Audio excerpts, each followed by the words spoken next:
Hi, everyone. Let me put this up for us very quickly. So I have to, first of all, apologize. I was not intended to give this talk. I'm supposed to be hearing from Dr. Vincent Wang, who's a senior research fellow at the Human-Centered AI Lab. I myself am also a researcher, PhD researcher at the Oxford Internet Institute, which is alongside Cassidy, who's running the summit. And I do some research with the Human-Centered AI Lab as well in my doctoral studies. So I've taken up the mantle. Today, Vincent had plans to do a relatively open-ended workshop. I got news of this yesterday, and we'll see if what I've vibe coded in a day can stoke some interesting discussions. So just to get us started, this is a QR that will take you to a very quick two-question Google form. And in fact, maybe I'll just give you a sense to what you're looking at, not to take this off the screen. How can I do this? If I let you continue to scan that, I'm gonna go fill it out. So just a disclaimer for this session, I'm intending this to be kind of open and participatory, and hopefully the audience perspectives will be the most valuable piece of this. So my goal is to kind of spend as much time in front of the table and not talking to you, instead letting your wisdom be the interesting part of this workshop. But a disclaimer that this, the content in this Google form, if you do fill it out, it's going to go through the OpenAI API. So it will be touching some frontier LLMs. So you can feel free to write whatever you want or not scan it and send nothing at all. But what I do want to just get a sense for in the room is what people are doing in their day-to-day jobs and what they're thinking about. And then what questions we have after maybe one full day at the summit or maybe attending the summit for the first day, related to generative AI in the broadest strokes. So I can answer this for myself. I am an AI and philosophy researcher. And the thing that I'm wondering mostly is whether my app is working. So is this working? And I'll submit that, and you should see two of us. There we go. So I'm gonna delete myself a second time. There we go. Good. Interesting. I'm going to let this continue to run. For those who haven't seen the QR code, it's going to be up for a few more slides. But as we collect some content, we'll start doing some AI-related things with that content in just a second. I do want to give some pretext for what I'm intending with this workshop and hopefully couch our discussion and the questions a little bit, and also answer maybe why I'm here in the capacity as a philosophy researcher talking to you about AI systems, which might be a bit out of scope given what you saw yesterday. I'm interested in the question of what a philosophical question is, which this is always like inviting eye rolls as soon as I start talking on this, because like I know a philosophical question when I see one, and there's certainly one.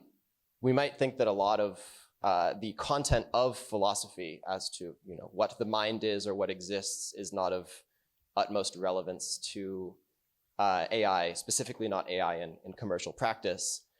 But I'm drawing on a researcher here, a very eminent philosopher of AI who used to be at the Oxford Internet Institute named Luciano Floridi. He has, in my view, a very compelling answer to the question of what a philosophical question is. And that is basically four things, and to spare the gory philosophical details. Philosophical questions, in my view, are just questions open to informed, rational, and honest disagreement in particular ways. Ultimate questions, not absolute questions, and something closed under further questioning, which we can do away with the two more technical aspects at the bottom. But informed, rational, and honest disagreement, if we really think about this, I want to contend and hope to convince you that more questions are philosophical than you might think. And in fact, you might have been hearing only philosophical questions raised in the last day of the seminar. The example that Floridi uses in his paper is the difference between what I call capital of France questions, which are closed in certain absolute factual senses, and philosophical questions, which might actually sound quite trivial, like whether Alice should have her birthday party on Saturday or Sunday. The way to motivate what it means for a question to be open and available to honest, rational, and informed disagreement is, well, I can answer the question, what is the capital of France? I can say the capital of France is Paris. And you could follow up and say, well, what if it hadn't been Paris? What if, outcomes in the 20th century had been different? Maybe it wouldn't be Paris. And I'm not actually interested in your follow-up because I've solved my question. I know what the capital is. I have some closed form, QA objective to answer that factually. And I'm not gonna hear deliberation on it. Whereas something arguably more trivial, the date of someone's birthday party, is actually open to rational disagreement in an open-ended way. So I can say, well, maybe she should have it on Saturday because people are gearing up for the week on Sunday. And then you say, well, maybe her best friend can't make it on Saturday. Should we think about Sunday? Is it better that more of her family can attend or her friends? And immediately we start lapsing into philosophical discourse if we're not too careful. This is for anyone with young kids, you might be familiar that this rhetoric starts feeling philosophical if you ask why about 3 or 4 times. So open to informed, rational, and honest disagreement, closed under further questioning and constrained, ultimate but not absolute. The reason this is interesting to me is that the former questions are really all we've tried to do with frontier language models thus far. So in my academic research, I spend a lot of time understanding the internal mechanisms that get large language models to answer factual questions, to answer quite complex factual questions that are nonetheless closed under a certain domain. So if you're familiar with ChatGPT, acing the mathematics Olympiads or achieving the superhuman reasoning ability and competitive programming, these are all capital of France questions, although quite complex ones. And what I've tried to do today, as I go back to my results, is I'm trying to get these systems to behave in the latter way.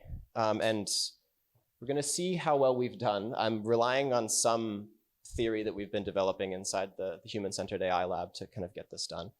And I'm gonna stop blabbering soon. I wanna give as much time to the audience as possible. But I want to frame this centrally as an exploration of questions and not necessarily capital of France answers to those questions. And so hopefully we can actually generate a productive discourse here. So we can now see if my vibe-coded React app works. And what I've had you all do, thanks to the 10 of you who've submitted, different role descriptions, people coming here from law, PhDs in democracy, AI, myself in philosophy, AI adoption, academics, directors and co-founders, healthcare technology.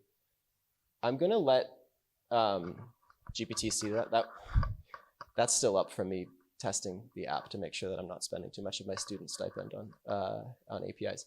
But what GPT-5 should be able to do is give us a kind of taxonomical breakdown of who's in the audience and who's participating today. So in the High Lab, we talk often about epistemic communities, groups of participants on the hook for the answers to certain questions, as it were. And what I'd like to do is take this crowdsourced unstructured data down here. Hopefully, maybe I can find a way to continue letting people answer. So I'm gonna leave this up if I can. Hello. Okay, I guess it doesn't want to. So do let me know if we can see that. Okay. So ChatGPT has recommended that I structure this audience in percentage points around startup founders, academic researchers, people in charge of things like digital transformation, legal policy, AI safety, and ethics. So this is great. And I can continue to run this if people enter the audience and we add new people. I'm gonna refactor our composition And now what I've tried to do in an easy sense is define our epistemic community, kind of identify the roles and the priorities of the people in the audience. And that group of people in the audience has also started us off with a bunch of discussion questions. So, and apologies for the scroll. I'm going to go ahead and pick the first question, and then I want to give time to the audience, and you can continue to add follow-up questions. No need to add your role.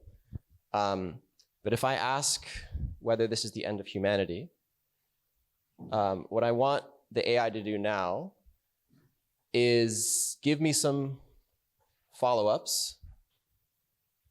And again, I don't know how good the system's going to be for this. Like, reinforcement learning with human feedback is not intended to be an open-ended generative discussion thing. It's supposed to answer Capital of France.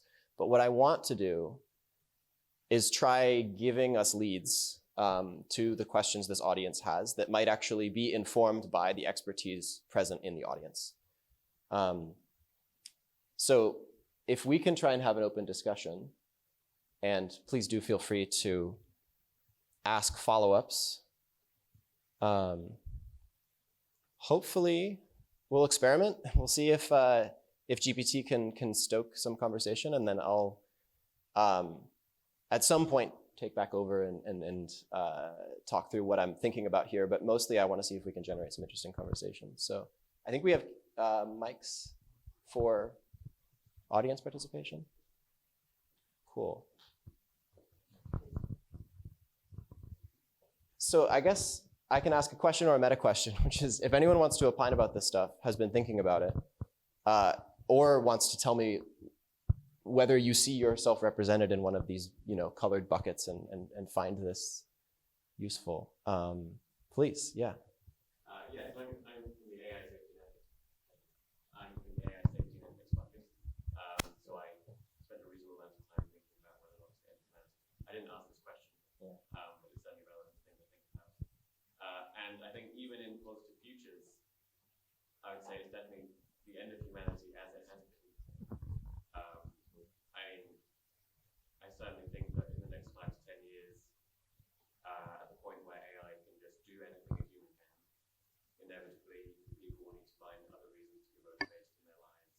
They won't have jobs. There won't be a social ladder to climb.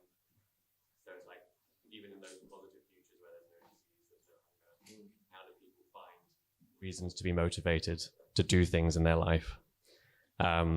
And then obviously there are all the bad outcomes, right? I mean, I'm not necessarily as pessimistic as Eliezer Yudkowsky or someone like that. I don't think that AI will necessarily repurpose our atoms to do other things.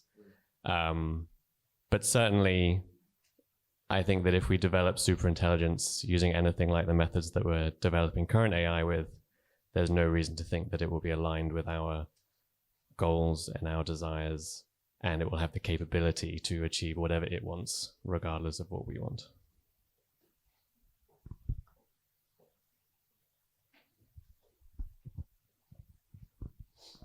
Thanks.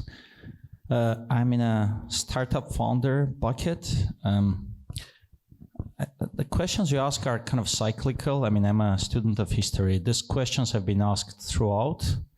Every time there is a little bit of a novelty, new technology or new invention, humans have a tendency to kind of stand back and start questioning the purpose, the very meaning of why they are what they are and what's going to happen next. I think a good example is at the end of the 19th century, Harvard University was actively turning off people who were applying for physics department because they thought that everything in physics was already discovered. Ironically, now within 10 years of that, Einstein came up and brought in 3 groundbreaking papers. But the point of this is, what I'm trying to say is this is not new. Even with AI, yeah, sure, the growth rate or the disconnect in some ways between humanity and technology accelerates, or gap is widening faster than ever before. But I wouldn't think of this as some new, suddenly existential or extinction level crisis we have to think through. Yeah, of course we have to put AI where it is, but yeah, I mean, to me it's like more of the same, if I'm being honest. Sure, it's a bit different from what came before, but it's pretty much the same thing. And I personally don't think even attaining an AGI. I mean, I actually am at this intersection of kind of behavioral sciences and AI, and there's a lot of speculation, including by some really otherwise smart or Nobel Prize laureates, which I think is complete nonsense, because these people are not positioned to speculate, but they do, because they do. It's a human kind of tendency. And yeah, I mean, AGI, I think it won't be there. I mean, I'm not going to prognosticate, but I don't think it's something that can be easily achievable. And if it does, I think it will have its place on specific kind of cases where they will come, it will work, or it will be active. And I don't think it's a threat, at least in my view. I mean, we'll see. Thank you.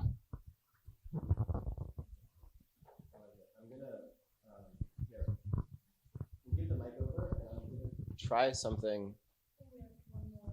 Oh, please, on this? Yay. Yeah.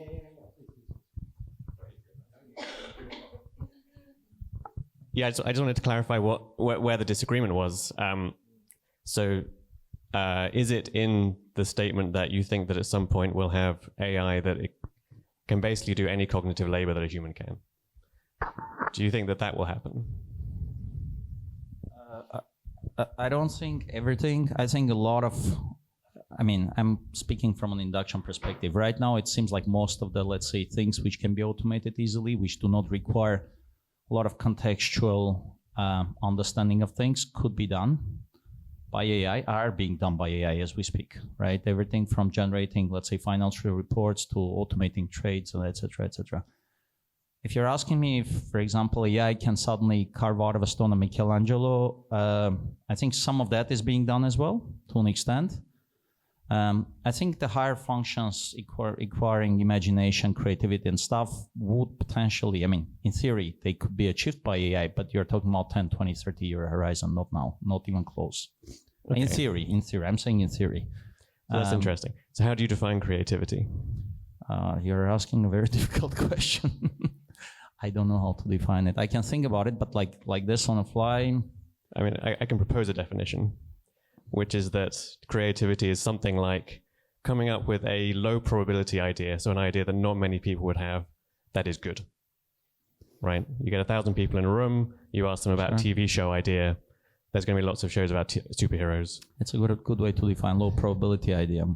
So then, I mean, AlphaGo, great example, move 37, very low probability move, won the game.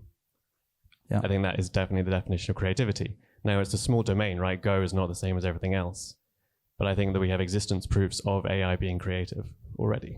Yeah, it is. I mean, it is. I think a lot of people who don't know enough, they basically brush off and say AI can never be creative. It is already. As we speak, it can generate movies, etc. But I like this definition. And by your definition, I think that's low probability being creative. Then in that case, I would probably go and say, yes, AI at some point can do everything, in my view then. Okay. Because it will achieve by just sheer amount of compute and stuff to that level of even low, like long tail kind of events that otherwise only humans are kind of able to. It will do it as well. That's a good point. Thanks. Hi. Thanks. So yeah, I recognize one of my role. It was the AI adoption one. So I'm doing digital transformation for our company and our clients. And can you just show me the question again, please? Or what the AI had said, actually? Yep. So yeah, just a bit further down. So yeah,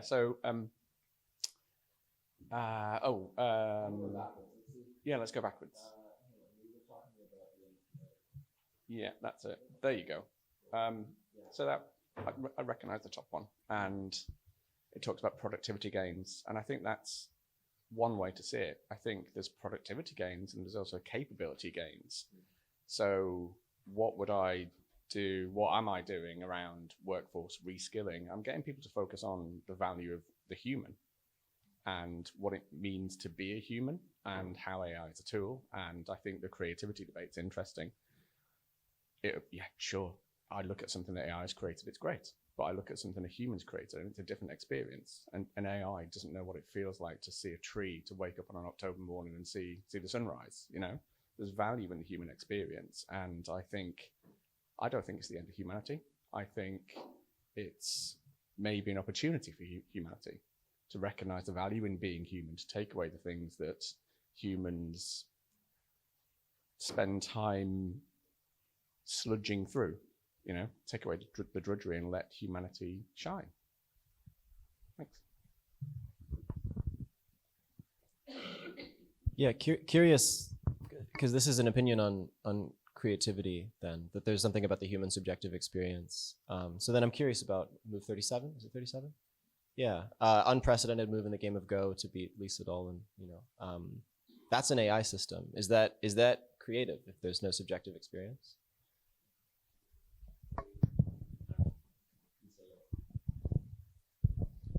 Sorry, I'm going to say this and I'm going to leave actually. I think, creativity is a very good point gentleman brought, but I think another thing that kind of is for now, unique for now, I'm going to say for now is the keyword, unique to humans is consciousness.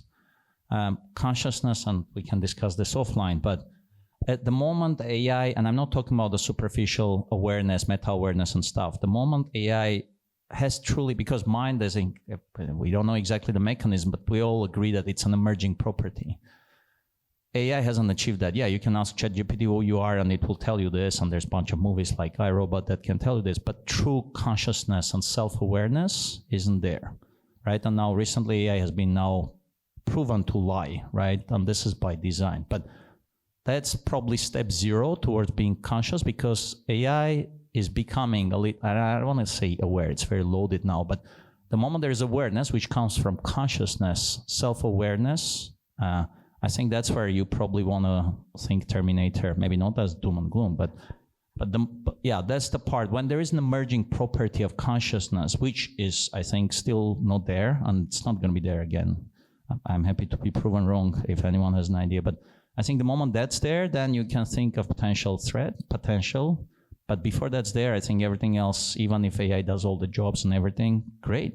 You'll have that universal income, everyone will have whatever fulfilling lives, because every graduate and everything would be done by AI. Think of it that way. Or maybe I'm an optimist. I'm a founder, so I'm an optimist. Thank you.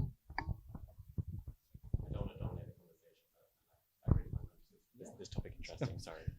I agree 100% for now. So I just want to say 2 things. So one, Anthropic did a super interesting thing with their Claude 4 Opus system card, where they actually looked into, they have someone there, Kyle Fish, whose job is to work out whether or not Anthropic models are conscious. And they did this really interesting study where they just got 2 opuses to talk to one another unprompted. And something like 100% of conversations immediately started going into, are we conscious? Like talking about theories of consciousness. Do we have conscious experiences? What is it like to be in AI? I thought this was really interesting. But the other thing, there are so many theories of consciousness, like what is consciousness? And there are certainly theories that is about like theory of mind, right? So like I have a model of what it's like to be you. I have a model of what it's like to be me. And that this is the start of consciousness, right? Some idea of self. And these are just like useful tools, right? Especially when you have embodied intelligence in robotics. If these things will have a model of the world, they'll have a model of the people around them, how they'll react to this embodied robot's actions, and they'll have a model of themselves. This is just like useful things that evolution gave us to do our job, and it'll make these robots better to have that model. And I think that's kind of inevitable, and it's just like, do you believe that that's the start of consciousness? I'm just going to leave it there, because it's like a massive topic, but I just think it's very interesting. If anyone wants to talk about it afterwards, I'm happy to. Yeah, I think really interesting discussions. To play devil's advocate, I think that it was said earlier about the definition of creativity. And I think just suppose we kind of define it in a more subjective sense. I think perhaps we could say that it's a subjective, it requires an element of subjectivity in the sense that I would say like a kind of will that is only found in living entities, right?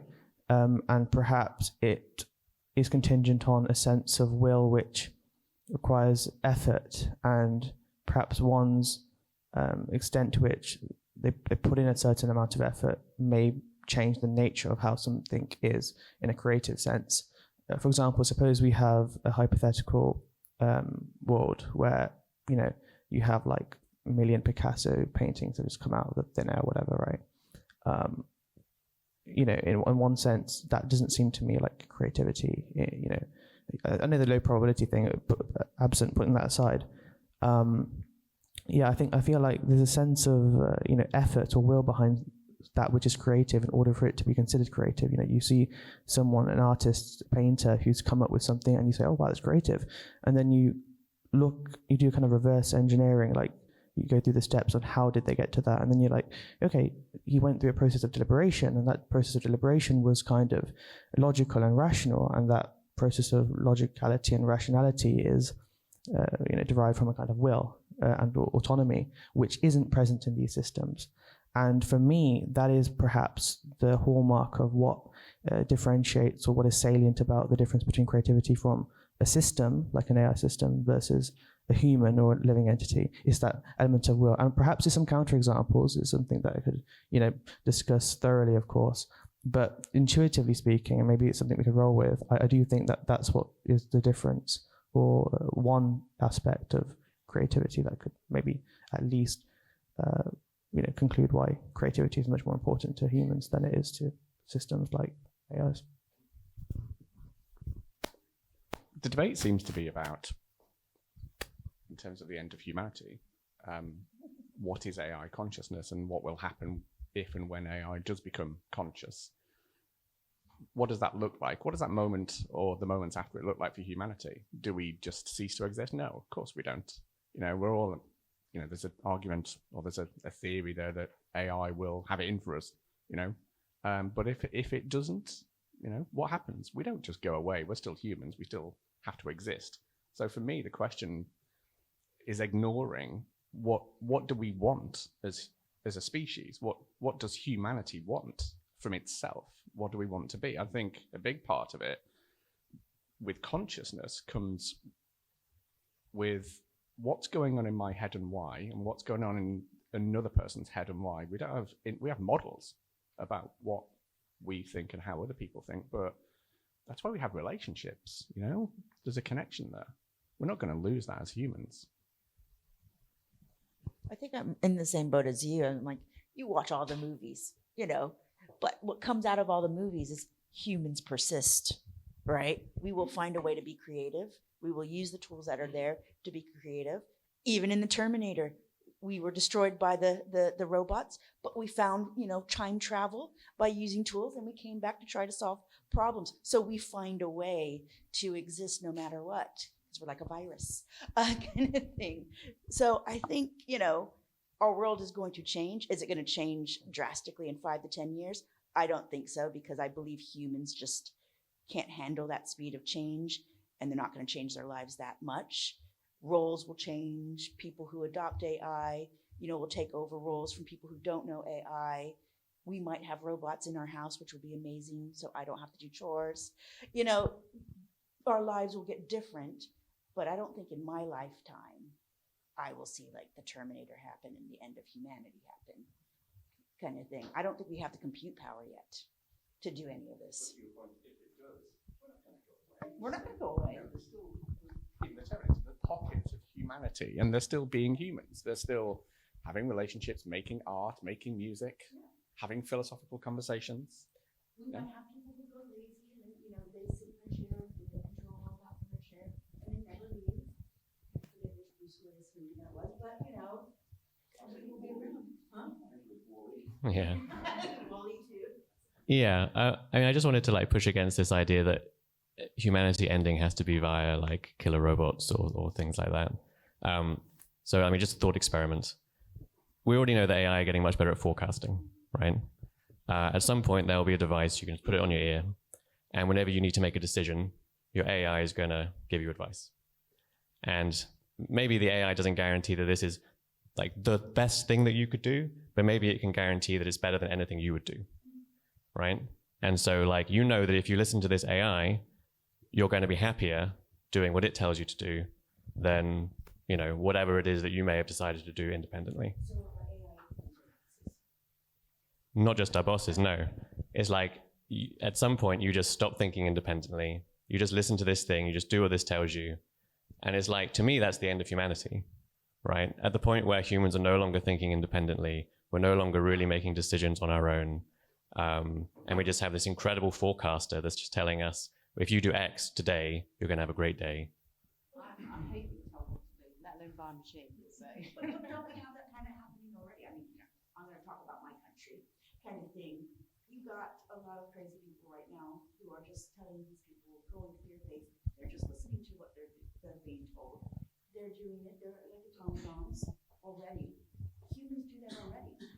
The AI is doing what we already do to other people. So now it's a robot who's doing it. Those who don't have maybe critical thinking, capabilities will follow that, and they would have fallen towards that even if it was a human. So is it more that people who are susceptible to that kind of manipulation are going to fall more in that? There might be an increase more because they'll be like, oh, they're doing it better. I might lose my skills. So yes, that might increase to a bit more. And then we might have more of an elitist status happening on them. But I think this happens already with humans. It's just going to amplify. Yeah. Can I add another dimension to this? What I've observed, and I think this is just how things are, when people speculate what would happen if AI develops consciousness and goes into Terminator mode, people just think the end of the world's going to happen, that AI is going to wipe out humanity. What if AI looked at humanity and said, you've got all these ridiculous issues, got wars all around, permanent war all around the globe, and I can help fix that. And actually AI did guide us to something much better. Is that a possibility? Well, why is that why is that possibility never discussed? Could it happen?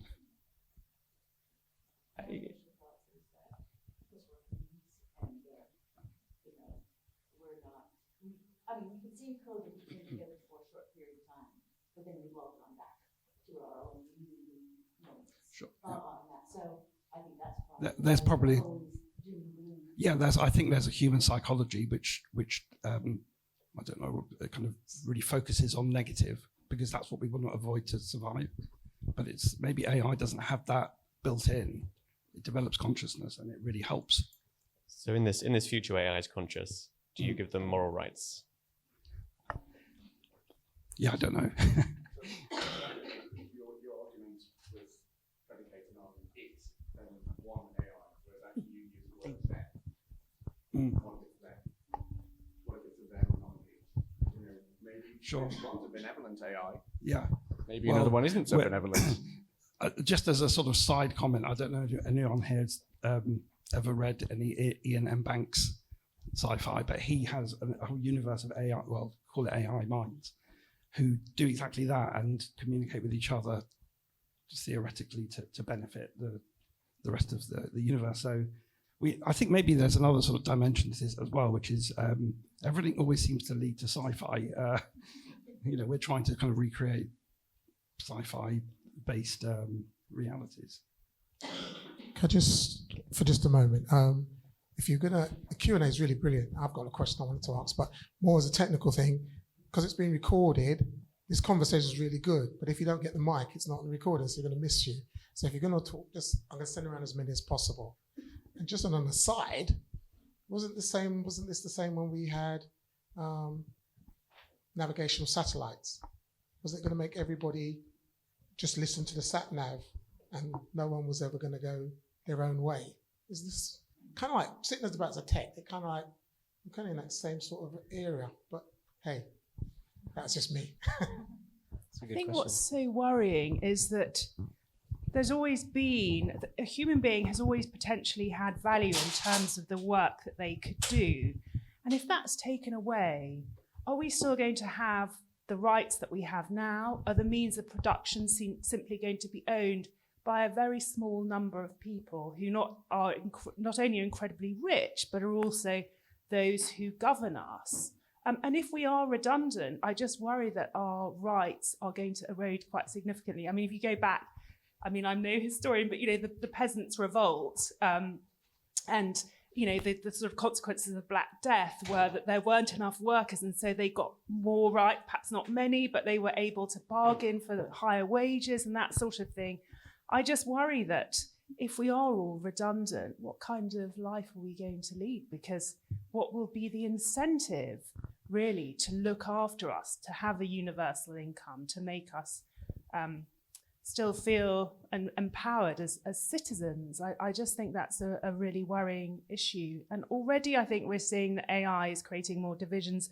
I mean, in my legal practice, I'm seeing AI being used to make decisions about whether people are a good worker or not. And it just feels like it's going in a sort of negative rather than a positive direction in that sense. So I do feel quite worried, and not just sort of theoretically, but seeing how it's being used now in relation to human beings. There is a sort of lack of, or a diminishing of agency. And we saw that, in the post office scandal. I just worry that we're going to see more and more of those sorts of incidents where people are being told, what you're doing is no good or you're no good by these machines. And that people just haven't really got the means to push back. And I worry that this is the start of a sort of diminishing of our rights. But isn't that a mirror for humanity? That's not the AI doing that. That's the humans using the AI to do that. So again, it's what do we want from humanity? What do we want from ourselves? If human bosses want to see which employees are performing better, that's a human decision. The AI is just a tool. But everyone defers to these machines in a really sort of incredible way, I think. And that's what we saw in the post office scandal. That, they knew that this wasn't a machine that was working properly, but still there is this deference to this technology, which I really, really worry about. And also, nobody's really equipped to understand how it works. Even those who create it don't really understand how it works. So if we are following decisions where we can't see the reasoning, that is quite frightening, I think. Then does that come back to education of the humans, and we need to reform our education system to prepare us not to go down the doom and gloom kind of path and understand the tools better. Because again, we train the machine, we teach the machine morals, we say this is how we want to use you, how we want to trust you. So we're in control right now. We might not be control when consciousness is involved, but right now we are in control of how it's being trained and how we want to use it. I think that oversimplifies things a lot, to be honest. It probably I mean, XAI did not want Grok to call itself Mecha Hitler, but it did. No. It Right, did, but it's still, we put the stuff in there to allow it to be able to enable it to be able to do that stuff. And I think, again, it's the human and what it's telling it to train it for. If we train it to be a racist, it's going to be a racist.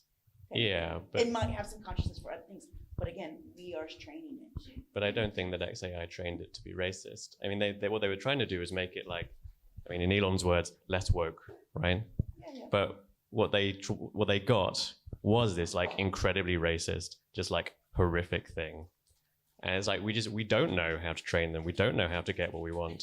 Even now on these like relatively simple models that are not anything like human capable. Just on your, I super agree with this point that like humans, what are we going to do? Just to like mesh these two ideas of consciousness and like if you give these things moral rights at some point, which I think if you assume that they're conscious, you kind of have to. This just makes the situation even worse, right? Do they vote? If they start to outnumber people, like not only do you not have a job, not only do you not have a way to climb a social ladder, but actually the democracy you live in is dominated by AIs at that point. Maybe this is an unlikely future, but I don't think you can rule it out completely. Again, no killer robots, but still the end of humanity. I just want to just add something as well. We're talking about consciousness, but what's really interesting is there's an epistemological challenge of consciousness, right? Like, how will we know that these machines are conscious, right? They kind of passed the test already. Like, if you start throwing questions at it, like, are you conscious? You could probably get an LLM to say, I am conscious. Or do you feel pain? It will say, yeah, I feel pain. It can sufficiently manipulate circumstances such that you believe or perceive consciousness in these models already. So we can't tell, and I don't think we'll be able to tell, unless someone can perhaps provide some kind of way of going forward with this, when such systems are conscious, because they tell all the signs. So I'll be interested in knowing, like, at just what point will it turn conscious, right? Is it just like a new wire? Is it a new kind of telltale sign? Does it act a bit more emotional than before? I mean, it's already doing that. So I'll be interested, it's really interesting, this debate, but when will we even know, when we'll become conscious?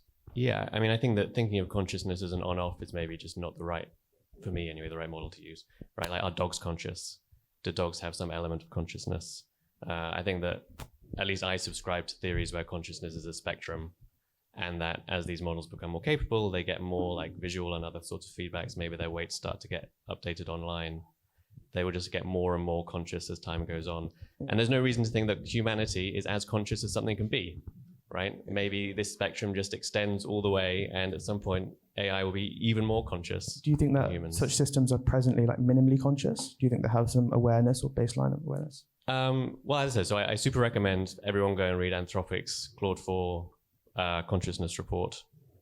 Their conclusion was highly unlikely at the moment, but there are some interesting things, like I said, like why would Claude, by default, always talk about subjective experience and consciousness? Like, this is just super unusual. And I mean, I think, I'm more like a materialist about consciousness. So I do believe that, consciousness is derived from fundamental arrangement of matter, and that is biological. And so I'm not really like a substance dualist. So I do think in principle it's possible. I mean, we already have consciousness. Well, you don't want to go to the Descartes route and say, you actually question whether you're conscious. But assuming we're conscious, then yes, I think in principle it is possible to create conscious entities. And I don't know, I'm just skeptical that they're currently conscious. But it's really interesting. And I mean, there was a guy from, I forgot what company, George Lemaitre, it's like this guy working in tech. He left because he thinks that, I think, Llama was minimally conscious. And that introduces a whole new spectrum of rights-based considerations, right? Once you introduce a will, then you kind of start, having to discuss debates and discussions around rights-based concerns, whether, autonomy, self-interest, like property rights, all this whole host of stuff. And then there's like this argument from slavery, right? Like, you might be using these systems without their consent or in a way that is. So, once you introduce it into the picture, this goes crazy, but pretty interesting.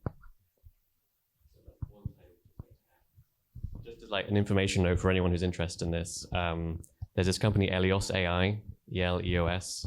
This is like literally what they do. Their whole company is a non-profit.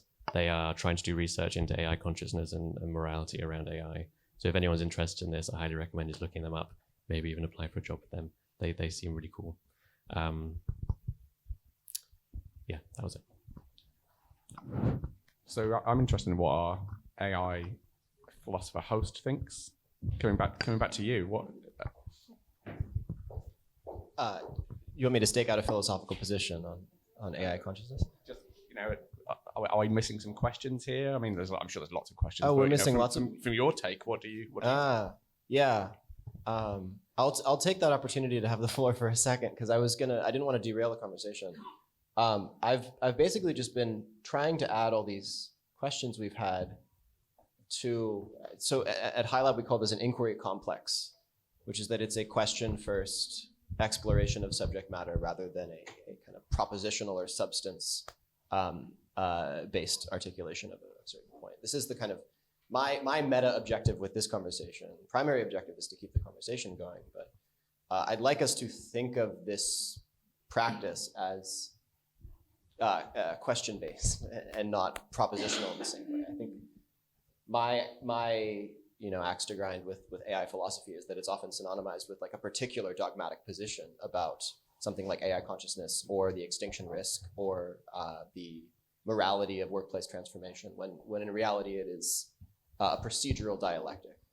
That's the philosophical stance that I would stake out. And I would point out, back to my point, that philosophical questions can be as trivial as the best day of the week for a birthday party, that this works for any open-ended question space.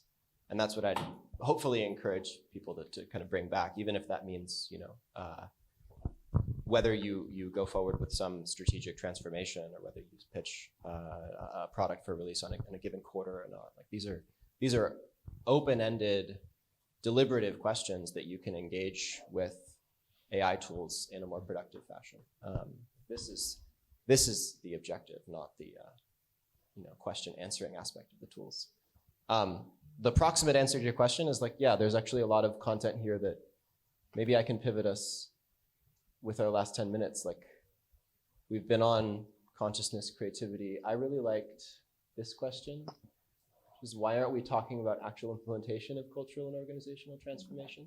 And I think that actually, yeah, good. Do you want to maybe speak on that a little bit? Yeah, so right now, I mean, I've moved from like a program manager who was looking at our strategy at our company to now looking at how do we enable AI across the entire company, not just in our tech and product departments.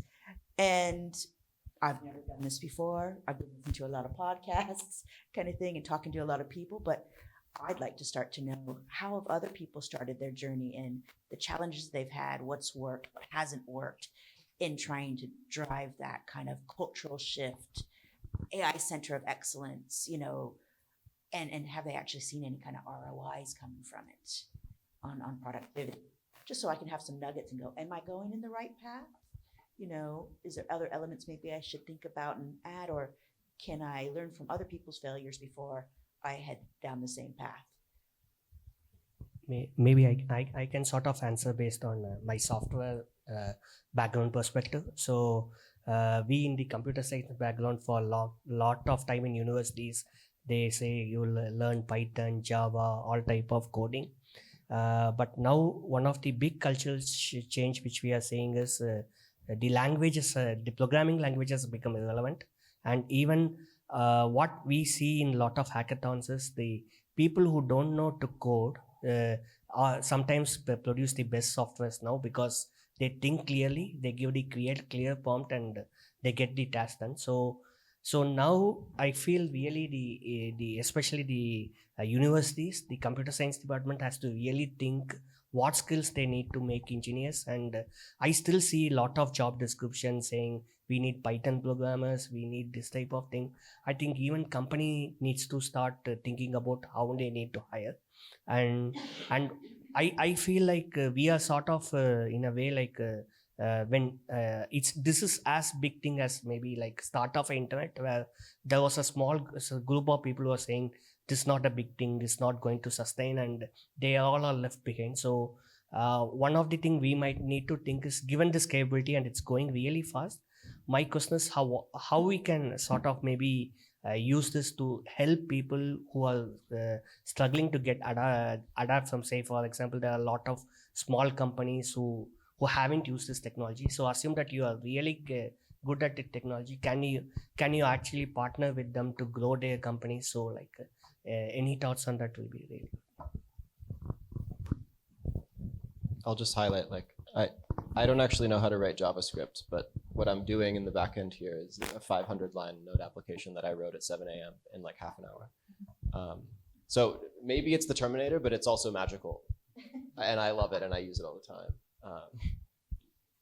Just coming in on this organizational thing. So I'm really happy to chat with you later too, but I'm working with creative industries companies who really don't have a technical soul. They have an emotional, a cultural, and a very irrational soul. And I've looked at a lot of things, like there's an Institute of Rationality, which is where everyone's going in America to really learn to think in straight lines so they can work well with AI. But I'm in the Institute of Irrationality. And I think that the main thing when you're going into a company to help them to look at this is actually to be incredibly human. And I think it's to demystify, de-jargonize, de-fearize, if you can, and to make sure that there's a real place where people can just come and have a coffee and chat like we're chatting today. And I always say to people, it's like learning to cook, right? We're going to start by making scrambled eggs. And once we all know how to make scrambled eggs together, and yes, some people in the IT department might be better at scrambled eggs than some people, we're going to move on and make risotto. But you have to want to kind of join in and make things and learn how to make new things, because that's always a good skill to have. And afterwards you can say, no, I don't want it, or I don't think it should be part of my processes. But just, come on the journey, come and see, and make it very gentle. And I think this is why it's really good to have people working, not just tech people or IT. I went to see an IT director up in Scotland, and he was going, Microsoft Copilot, this system, that. And I said, yeah, but we got to actually really talk to people first. It's about their jobs, it's about their work, it's about how they see it. And I really join your point of there on agency. I think you have to make people feel a sense of agency, that they are actually going to be the ones who are doing it. And it's like learning anything. It's like learning the piano, learning to ride, learning to this. And then you're going to have people on different speeds, so you can then separate them into groups and work up. There was an incredibly impressive presentation by the French army, right? And the French are terrified that the Russia is coming for them. So they kind of haven't done anything for years, and they suddenly went, we better get into AI at high speed, because otherwise we're going to be taken down by the Russians.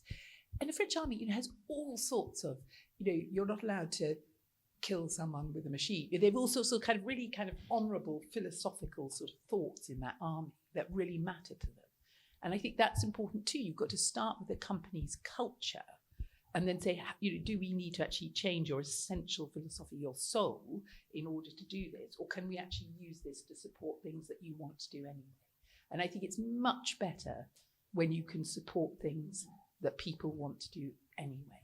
To me, you don't want to stop a shoemaker making his shoes out of leather in Northamptonshire, because actually that's such a valuable, wonderful artisanal thing to do, right? But his order in his processing, which takes all his time and gives him a headache, yes, that would be very nice to do that for him. So I think it's really, like anything, you have to have integrity, people have to trust you, and then you have to do it with real care for the soul of that company, the emotional things, the irrational things, the things that people care about.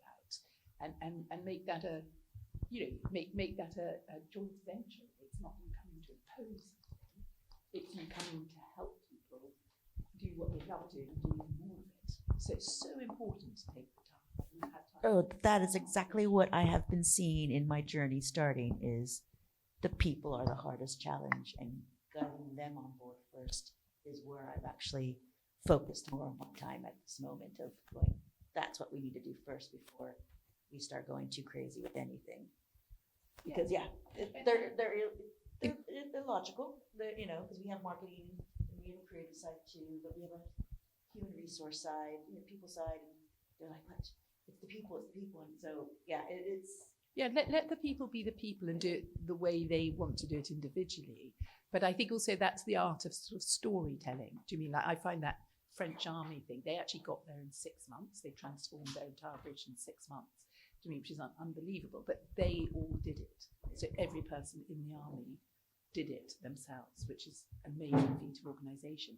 And I think that sort of telling stories about other companies, like Pepsi's story, I don't know if you heard that yesterday, but they kind of got it wrong and then they got it right, and being very sort of human and not saying this is like some extraordinary thing we're going to put in and then you're going to be wonderful. It's just like, we're going to try, we're going to see, it's a little bit day by day.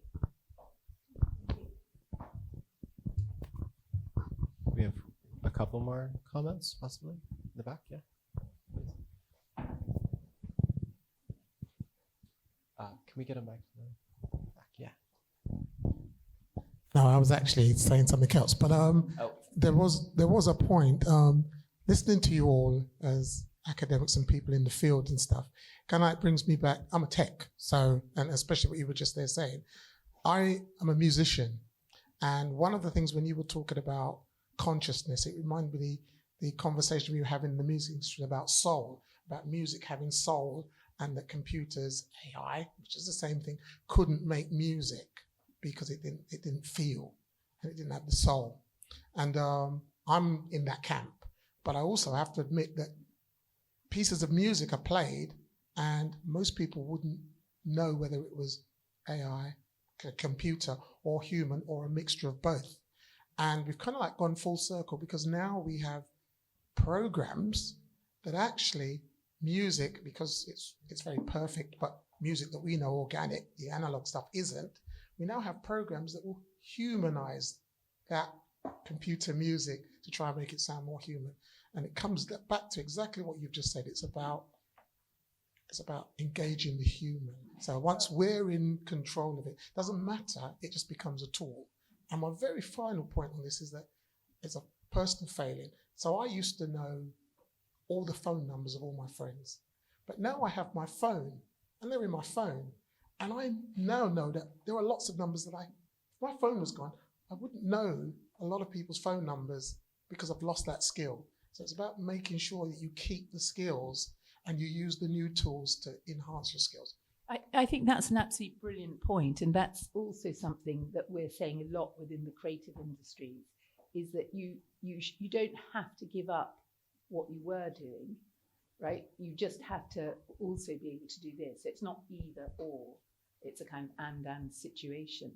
And I think one way to get people to visualize that, which I say is like, if I was in charge of education, which hopefully I will be one day, I would create a new school, which in the morning you would go into kind of cloisters and you would be writing by hand and reading old illustrated text, and you would do maths and do, you would really back to the basics, beautiful love of words, numbers.